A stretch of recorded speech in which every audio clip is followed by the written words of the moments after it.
Hey y'all, what is up? It is Marissa Nicole and welcome back to my channel. Today's video is unlike any video that I've put on this channel, but I think it deserves to be talked about, and so I wanted to address it because it did happen recently and I already addressed it on my community tab because I wanted to, let you guys know that I was okay. And a lot of you were commenting on videos or DMing me on Instagram, Snapchatting me, trying to see if I was okay after hearing about what happened at my school. But of course I haven't been able to formally address it, and so I wanted to do that here. The past couple of videos since the shooting were like pre-recorded and scheduled to go up. I'm kind of just jumping into our regularly scheduled videos to just address this formally, I guess. I don't really know. So to start off, my name is Marissa and I go to the Ohio State University in Columbus, Ohio. There's two things that I'm going to talk about today. One being the recent active shooter that we just had on our campus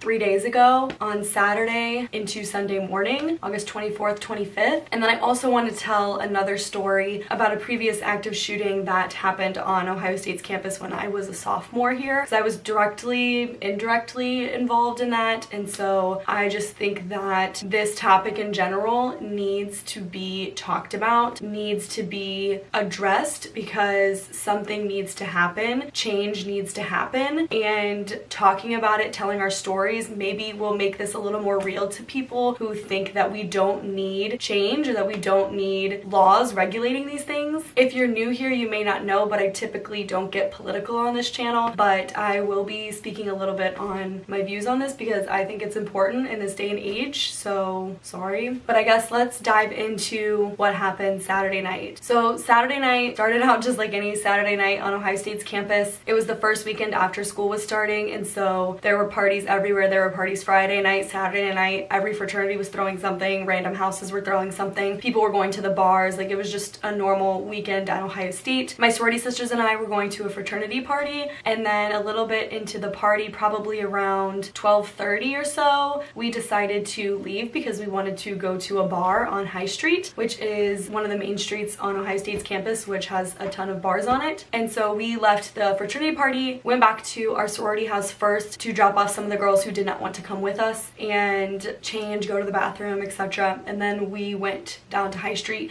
just me and my two littles, Lexi and Rachel. And so we walked all the way down to High Street to the bar that we wanted to go to. The line was extremely long, and so we waited around for a little bit just to kind of see, but we ended up leaving because the line was too long and it just wasn't worth us to do that. And so we walked home. I dropped my littles off at the sorority house, and then I went to Griffin's house, which is my boyfriend here on campus. Probably 5 minutes after I get into the house, at this point it's probably 1:15ish, something around there, I get the first text, and the text itself was from Ohio State's like Buckeye alert system that we have in place, and it just said active shooter on campus, run, hide, fight. I immediately texted my littles and said stay inside because I wasn't sure if they were gonna try to go out again, and so my first thought was to check on them, make sure that they're okay. At that point, after a couple of the texts came through about the shooter, we heard all of the fraternity parties just like stop, like music stopped. I texted a couple of my friends in those frats saying is everybody okay, and they said that they had taken everybody inside and they were like on lockdown basically. A lot of the bars went on lockdown and just like keeping people inside again because we weren't sure of where this was happening at. And then I had a couple people call me and text me to make sure that I was okay. Our sorority president posted in our group chat letting everybody know what's going on, and people started chiming in saying that they were okay and that they were safe. Within the next few minutes or so, we get literally 9 other texts. So in the span of about 15 minutes, I got 10 texts saying that there was an active shooter on campus, run, hide, fight. And at that point, they didn't tell us where it was. And so there was just this shock of fear around campus and anybody who was near it, because if you guys aren't familiar with Ohio State, it's a very large campus, and campus can even encompass, East Campus, East Residential area, where all of the sorority fraternity houses are. A lot of off-campus students live, and so we weren't sure where it was. It was just run, hide, fight. And fine, because I knew a lot of our sisters were still out at parties, at fraternity parties, at the bars. Friends in general were out. I knew that I dropped my littles off. I was home with Griffin. Allison and Caitlin were home. I knew that. My roommates texted me. We tried to check in with people, but of course you still don't know if everybody is safe or where it's even happening. And so that initial fear was just very scary, of course. Then probably about a half hour or so later, we get another alert saying where the shooting actually occurred, like where on High Street it's at, and it was right outside of the McDonald's McDonald's on High Street. That's pretty close to some of the bars there, depending on like what bars you're at. It's obviously a very trafficked area that McDonald's is open late. A lot of people go to McDonald's when they're drunk and need food. And so to me, I knew that it wasn't near us, but people were still in danger. And the first thing that came to my mind was one of my sisters who was going to come out with us to the bars, but then said that her boyfriend was picking her up and they were going to McDonald's. And I freaked out and I was like, oh my gosh. And we checked in with her. She was fine, thank goodness, that they had just gotten home, that they're okay. And then we got another alert from Ohio State saying, you know, all clear, that the suspects ran eastbound from the location. I don't know how that means all clear, because like I said previously, that's where probably the majority of the students live, is literally eastbound of campus, is East residential area. That's where we were, that's where all the fraternity houses were, that's where most of the parties are. Like, they ran from campus after the shooting into where a lot of the residential area is. And so then we got, you know,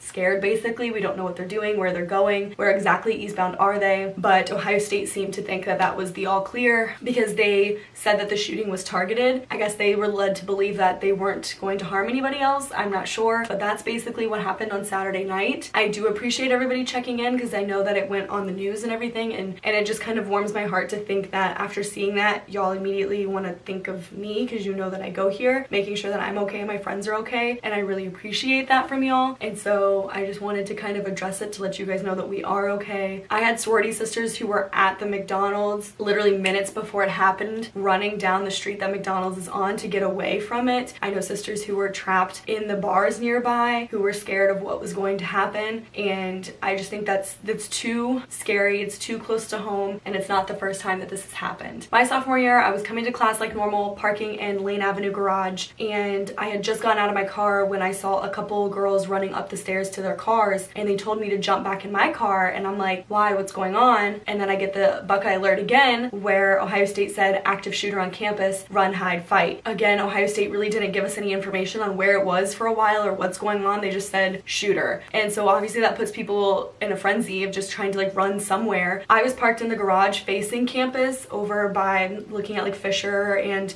just campus in general, and I will never forget what this looked like. And it was scary, because it looked like the apocalypse, I swear, because after that text happened, I just saw a big group of people just run from one side of campus to the other, and they were scared like for their lives. They were just running, and I just was sitting in this garage watching it, and it was crazy. And I remember all the buildings, you know, going on lockdown, and students were trying to run through Fisher to get inside, and the doors were locked, so they would run up to a building and try to pull the doors, and they wouldn't open, so then they'd try to run to a different building and they couldn't get inside anywhere. And I thought that was just terrifying, because again, we still don't know where the shooter is or what's going on. Where is this event happening? These students can't get to safety. I'm just sitting in an open garage. So after a couple of texts of figuring out that it's kind of near College Road, I honestly can't remember exactly where it's at off the top of my head, but figuring out where it was after a couple of text alerts later, I of course am calling my mom. She's in town with my sister. It was just after Thanksgiving break, and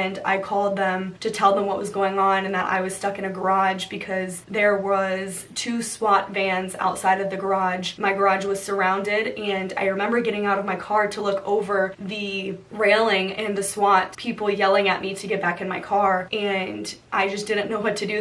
They said nobody's leaving, nobody's coming out, nobody's coming in, so I just had to sit in my car. And she of course was trying to be calm for me, because she knew that I was freaking out, but obviously we know that she was probably freaking out too. And basically one of the things that I hate about this situation and Ohio State in general about it is that they did not give us enough information, because the only information that I was getting was from FaceTiming my mom and watching the news through the FaceTime, because she was watching the news of all of this happening right then and there, and I was watching it through FaceTime. I found out through FaceTime on the news that the shooter ran from the scene and ran into Lane Avenue garage, which was the garage that I was sitting in. And I did not know that. Ohio State did not send that text out. Ohio State did not inform anybody of that. I found that out through the news, which of course just made me even more scared. At that point, my mom told me to get in my back seat and lay down, because if the shooter is in there, I think I was on the 2nd or 3rd floor, that I may be, you know, easily accessible to them. There may be a hostage situation, like we don't really know, but she was like, get in the back seat, lay down, don't don't sit up, like don't let people know you're there. And so of course that was even more scary because I couldn't see anything. I couldn't see what was going on around me. I didn't really know what was happening. And again, I'm still just trying to watch the news, trying to figure out what's happening. On the news, I could see that the SWAT had my garage surrounded and that there were SWAT people on the roof with snipers looking over to, you know, the area that the initial event happened at. There were helicopters beaming in their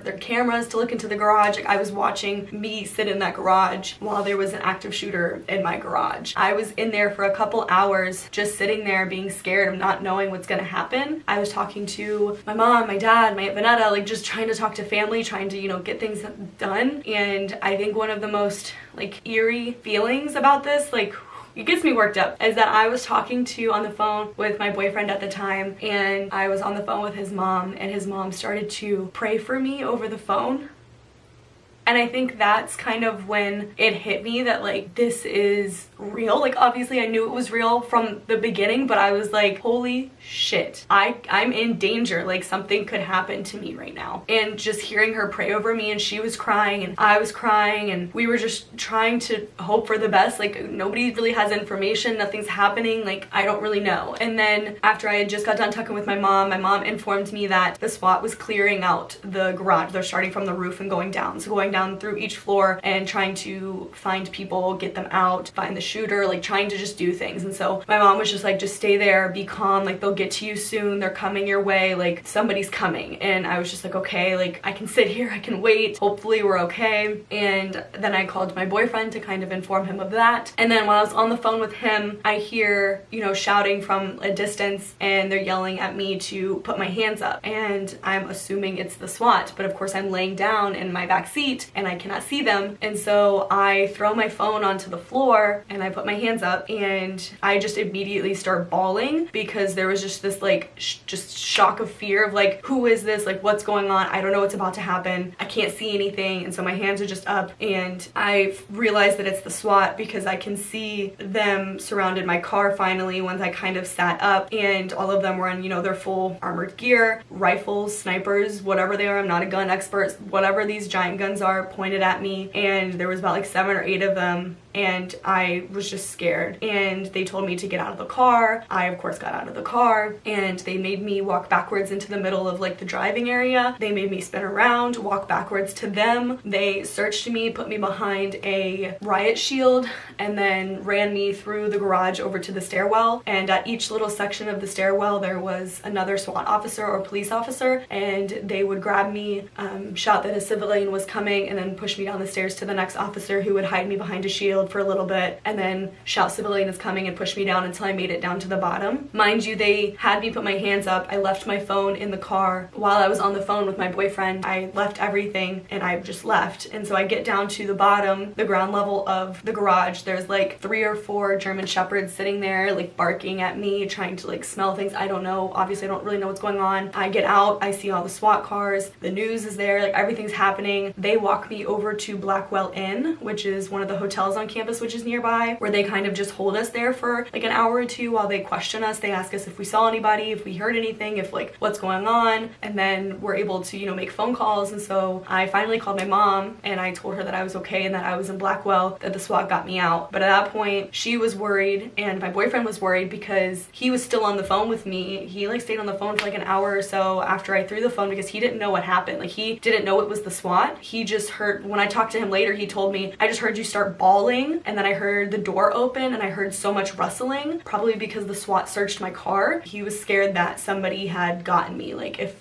it was just not the SWAT kind of thing. And so he was worried. He stayed on the phone just in case like I would come back or somebody would answer it. Then he contacted my mother and told her. Like everybody was just kind of worried at that point because I wasn't answering my phone. I didn't have my phone. I finally called her to let her know that I was safe, and they came to pick me up. We were able to leave, but I had to leave all my things there. My car was still like on lockdown. My phone was still in the car. All my stuff was in there. They left the garage like on lockdown overnight, and they had to like check everything. I'm assuming, I don't really know, know again. We were finally able to leave, and I just remember like getting off of campus and just feeling so relieved that I was not on campus anymore, because I was just at like this high anxiety levels for so long, and we just left, and I just kind of like sat, and I don't really know. When I was finally able to go back to my car the next day and get all of my things out, I of course had literally like 70 or so missed calls, 100 something texts, because people were trying to check on me and I wasn't answering, and people thought that I of course was injured or something, I don't really know. And I was finally able to go back and tell everybody that I was okay. All I know is that day I was scared for my life. I genuinely thought that my life was in danger, and it was the scariest thing that I've ever been through. And one of my sorority sisters posted on Facebook like the perfect thing that describes kind of how we're all feeling at this point. And it was basically like, for the second time in my college career, I've been instructed to run, hide, and fight while someone ran loose with a gun. For the second time in my college career, I've had to text my parents and let them know that I was okay, and that people had to worry about me 2 times in my college career. For the second time, I've been overcome by immense fear that we don't know what's happening and nobody knows anything. It's just that there's a shooter. Where are they going? What's happening? How many of them are there? Like, that fear is something that I cannot put into words. There's literally no safe spaces anymore. You can't go to movie theaters. You can't go to school. You can't go to malls. You can't go to concerts. Like, there's nowhere that you can go that feels safe anymore. And that's what's scary, because you're just in this constant state of fear now. Something needs to happen. Something needs to change. Laws need to be made. Policy needs to be like, I just can't wrap my head around people who are more willing to stand for their amendment rights, the right to bear arms, than to stand for the safety of children, for adults, for just people in general. That you're more willing to carry your gun, and you want your gun so much more than the safety of people. I just don't get it. And I just feel like I needed to get my voice out, my story out. And I know that this one YouTube video is not going to change the world. I know that this is not going to make a law go into effect. I know that, but more people need to talk about it, because more people need to know the effects of this, because it needs to change. I think that's all I'm going to say for today, because again, I don't want to get super political or super controversial. This was mainly just because I wanted to relay my story from 2 nights ago to you guys, and also what happened sophomore year. One, to let you know I'm okay, because of course these videos that have been going up were pre-recorded and pre-published. You know, these happened, you know, weeks or days ago, and I just wanted to formally come out, you know, past the shooting, to say like, yes, I am okay, and I appreciate all of you for checking on me to see if I was okay. I just thought that you guys formally deserved something like physical for me to show you that I'm okay. So thank you for watching today's video. I'm not gonna say I hope you enjoy it, because this is not enjoyable, but thank you for watching, thank you for listening, and thank you for checking on me. I appreciate it, and I love all of y'all so very much. Please stay safe out there, and I will see you guys next time. Bye.